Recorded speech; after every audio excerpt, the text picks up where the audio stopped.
Di lahan kosong inilah warga menemukan jasad perempuan muda berkulit putih. 5 hari kemudian, Kapolres Metro Jakarta Selatan menjelaskan penemuan jejak kaki di lantai 5 di lokasi jatuhnya terapis berusia 14 tahun di Delta Spa, Jakarta Selatan. Usia korban yang masih di bawah umur menimbulkan dugaan adanya tindak pidana perdagangan orang yang kini terus didalami oleh polisi. Memang ada jejak kaki, telapak kaki yang dari lantai 5 sampai ke lantai 3. Nah, dari lantai 3 terus di pinggiran di tembok itu tiba-tiba jejak kakinya hilang. Dan akhirnya kita temukan juga di bawah ada dompetnya yang terpental atau lepas dari sakunya, mungkin dari tangan atau dari badannya, yang tidak, pada akhirnya kita untuk sementara masih melakukan penyelidikan pendalaman apakah ini benar dia terjatuh dari lantai 3 ataukah ada penyebab lainnya. Itu yang masih kita lakukan pendalaman terkait dengan hal ini. Kemudian kami juga mendapatkan informasi bahwa ini keluarga korban ini melaporkan adanya dugaan eksploitasi anak di bawah umur. Apakah itu benar, Pak? Sudah masuk laporannya? Iya, benar. Itu laporan yang sedang kita tangani, lakukan penyelidikan terkait dengan dugaan adanya eksploitasi anak atau terkait dengan Undang-Undang Nomor 35 Tahun 2000 tentang Perlindungan Anak. Artinya kita masih melakukan penyelidikan lebih mendalam lagi, melihat alat bukti yang kita kumpulkan. Dan pada intinya untuk penyebab kematian kami belum bisa menentukan. Yang menentukan kan ahli. Ya, ahli. Untuk itulah jenazah masih dilakukan otopsi dan kami menunggu hasil dari ahli forensik. Sebelum dilaporkan meninggal, korban sempat ingin pulang ke rumahnya di Indramayu. Namun, niat korban terhalang oleh peraturan denda dari Delta Spa berupa uang jaminan sebesar 50 juta rupiah. Dari Jakarta, Tim Liputan iNews melaporkan. Pemirsa, Gubernur Jakarta Pramono Anung berjanji akan turun tangan jika kasus kematian terapis Delta Spa berusia 14 tahun terbukti ada praktek eksploitasi terhadap anak di bawah umur. Pramono minta anak di bawah umur tidak diminta untuk bekerja. Undang-undang sebenarnya sudah mengatur itu. Dan undang-undang itu kan sudah jelas. Tapi memang di lapangan harus diakui dalam kondisi masyarakat yang seperti ini, kondisi ekonomi yang juga membuat seseorang harus bekerja, dan itu adalah salah satu ekses. Dan kami tentunya sekali lagi meminta tetap apapun bagi anak-anak yang belum genap usia untuk bisa bekerja seperti itu, tidak melakukan itu. Tetapi kalau kemudian pemerintah Jakarta tahu, pasti kami akan turun tangan dan melakukan edukasi terhadap hal itu. Beralih ke informasi lain, pemirsa, warganet digegerkan dengan pernikahan seorang kakek berusia 74 tahun dengan wanita berusia 24 tahun dengan mahar 3 miliar rupiah. Usai viral, keluarga mempelai wanita mengungkap mahar dari pengantin pria ternyata palsu. Nikahkan Sheila Arika dengan mas kawin cek senilai 3 miliar rupiah. Geger video pernikahan seorang kakek Tarman 74 tahun dengan seorang wanita Sheila Arika 24 tahun dengan mahar cek senilai 3 miliar rupiah di Dusun Sidoda di Desa Jeruk, Bandar Pacitan. Bahkan penghulu dengan jelas menyebutkan nilai mahar yang fantastis saat ijab kabul diucapkan. Cek senilai 3 miliar rupiah. Sontak foto dan video pernikahan ini tersebar di sejumlah grup percakapan dan media sosial hingga muncul beragam komentar warganet. Tak hanya itu, tamu yang datang ke resepsi pernikahan juga diberikan uang Rp100.000 dalam amplop, di mana cek senilai 3 miliar rupiah palsu dan mobil mewah ternyata disewa. Bahkan sang mempelai pria membawa sepeda motor milik pengantin wanita. Hal ini terungkap usai seorang warga yang merupakan kerabat mempelai wanita dengan membuat tayangan langsung melalui akun media sosial perihal sosok Tarman. Setelah rabi, beliau terindikasi ketahuan penipu karena banyak laporan ya dari sosmed dan lain-lain. Akhirnya keluarga percaya dan si Tarman, karena CEO Tarman merasa terancam, akhirnya dia melarikan diri. Akibat kejadian ini, pihak keluarga wanita pun syok. Tak hanya itu, keluarga mempelai wanita juga mengungkapkan fakta baru jika Tarman pernah dipenjara selama 2 tahun karena penipuan jual beli pedang samurai senilai 1 miliar rupiah.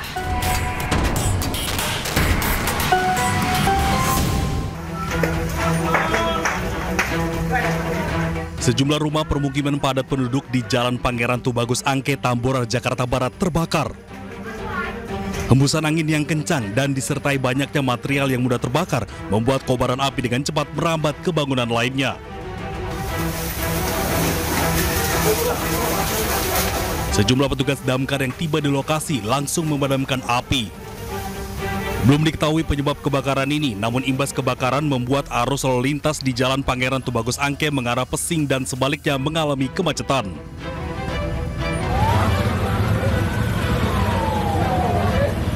Sementara itu di Pancoran, Jakarta Selatan, asap membumbung tinggi hingga terlihat dari kejauhan. Suku Dinas Penanggulangan Kebakaran mengerahkan 12 unit mobil damkar ke lokasi untuk membantu memadamkan api. Belum diketahui kronologi dan penyebab kebakaran.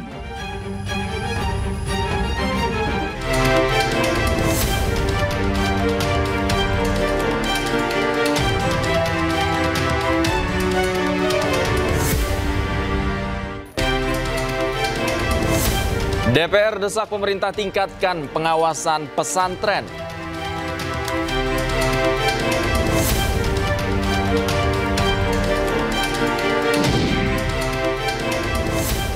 Wakil Presiden Gibran Raka Buming Raka merespon video viral Roy Suryo dan Dr. Tifa yang berziarah ke makam ibu dan ayah Presiden ke-7 Joko Widodo.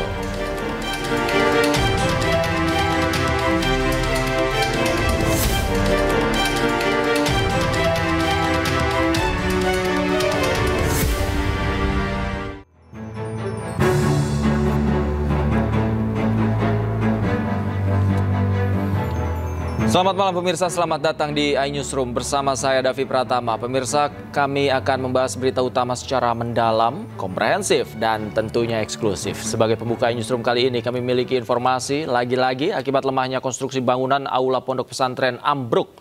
Kali ini terjadi di Pondok Pesantren Al-Hikmah, Lampung Selatan.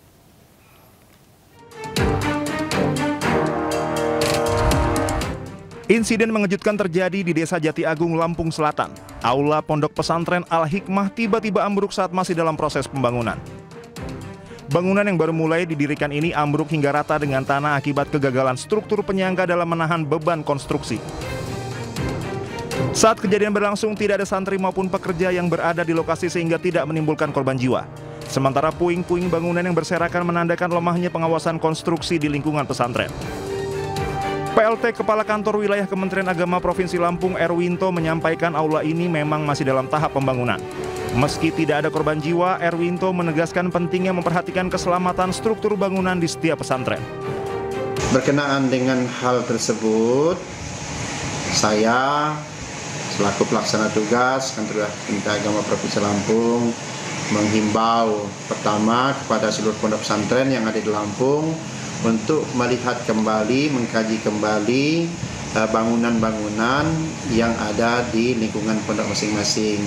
Kemudian jika akan membangun, hendaknya melibatkan tenaga teknisi, mungkin dari PUPR ataupun dari swasta, agar konstruksinya benar-benar aman. Sebagai bentuk respon atas kejadian ini, Kanwil Kemenak Provinsi Lampung berencana mengirimkan surat edaran ke seluruh pesantren di wilayahnya. Selain itu, inspeksi acak terhadap sejumlah bangunan tua akan dilakukan serta koordinasi dengan pemerintah daerah akan diperkuat guna mencegah kejadian serupa. Dari Lampung Selatan, Lampung, Heri Fulistiawan, iNews melaporkan.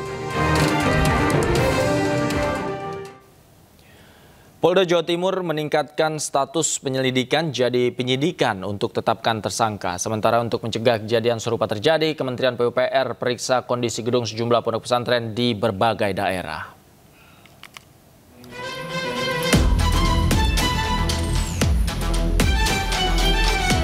Polda Jatim telah meningkatkan status penyelidikan menjadi penyidikan dalam kasus ambruknya musola pondok pesantren Al-Khozini, Sidoarjo.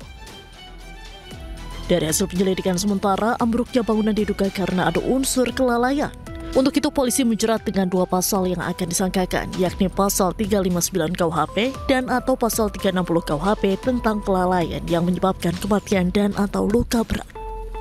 Kapolda Jawa Timur menyatakan bahwa tidak ada yang kebal di mata hukum, siapapun yang bersalah akan dihukum.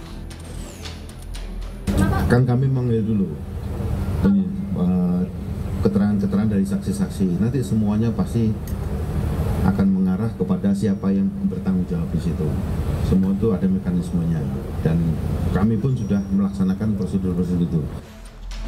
Pasca ambruknya bangunan di Ponpes Al-Khazini Sidoarjo yang menewaskan puluhan santri, Kementerian PUPR langsung turun ke sejumlah ponpes di berbagai daerah, salah satunya ponpes tertua di Jawa Timur. Mereka menyisir area pesantren dan memeriksa kondisi gedung di ponpes tersebut sebagai bentuk antisipasi robohnya bangunan ponpes. Yang Sidoarjo tentunya kemarin kita sudah lihat ya Pak, sebagian besar bangunannya kan sudah rubuh dan itu kita sudah bersihkan.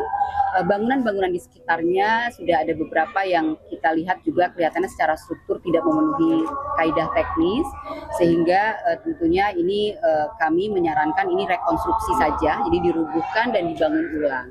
Kami dari Kementerian PU sekarang sudah mulai untuk mendesain kawasan dulu, sehingga kita tata secara kawasan secara keseluruhan. Sebelumnya akibat robohnya bangunan di Ponpes Al-Khazini mengakibatkan 67 korban jiwa. Hingga kini polisi belum menetapkan tersangka terkait kejadian ini. Dari Surabaya dan Jombang, Jawa Timur, Tim Liputan iNews melaporkan. Wakil Ketua DPR RI Sufmi Dasko Ahmad memastikan wacana pembangunan Ponpes Al-Khazini pakai APBN belum final. Namun Dasko mendorong pemerintah untuk perhatikan semua bangunan pesantren yang sudah tua dan lama.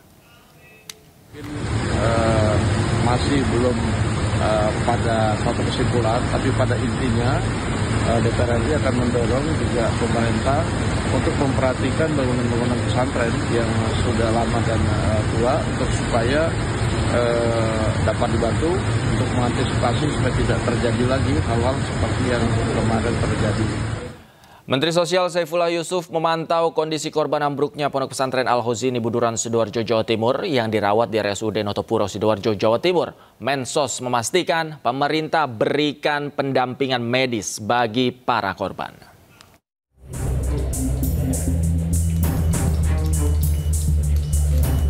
Menteri Sosial Saifullah Yusuf menjenguk salah satu santri korban ambruknya Ponpes Al-Khazini, Syailendra Haikal di RSUD Notopuro Sidoarjo, Jawa Timur. Mensos mengungkap upaya perawatan dan penyembuhan Haikal terus dilakukan tim medis. Setelah menjalani proses amputasi terhadap salah satu kakinya, Haikal yang sempat viral di sejumlah media sosial karena mampu bertahan hidup 3 hari di bawah reruntuhan bangunan ini, kini kondisinya semakin membaik. Keinginan korban untuk mendapatkan kaki palsu langsung dipenuhi. Mensos Saifullah Yusuf menegaskan selain kaki palsu, pemerintah juga akan melakukan pendampingan kepada orang tua korban dalam merawat korban yang mengalami disabilitas akibat musibah Ponpes Al-Khazini yang ambruk Senin 29 September lalu. Jadi alat-alat bantu tidak hanya kaki palsu, nanti ada juga misalnya kursi roda atau apa gerak, itu semuanya akan dibantu. Tapi lebih dari itu yang lebih penting adalah perlindungan dan jaminan sosialnya. Sampai kita tadi diskusi tentang kebutuhan-kebutuhan keluarganya, kebutuhan-kebutuhan orang tuanya untuk bisa menemani, membimbing putranya yang sekarang penyandang disabilitas. Menurut rencana setelah luka kakinya sembuh, Haikal santri asal Probolinggo, Jawa Timur ini akan menggunakan kaki palsu yang disediakan gratis oleh pemerintah. Pemerintah juga akan menjamin pendidikan dan kehidupan Haikal hingga tuntas. Dari Sidoarjo, Jawa Timur, Pramono Putra iNews melaporkan.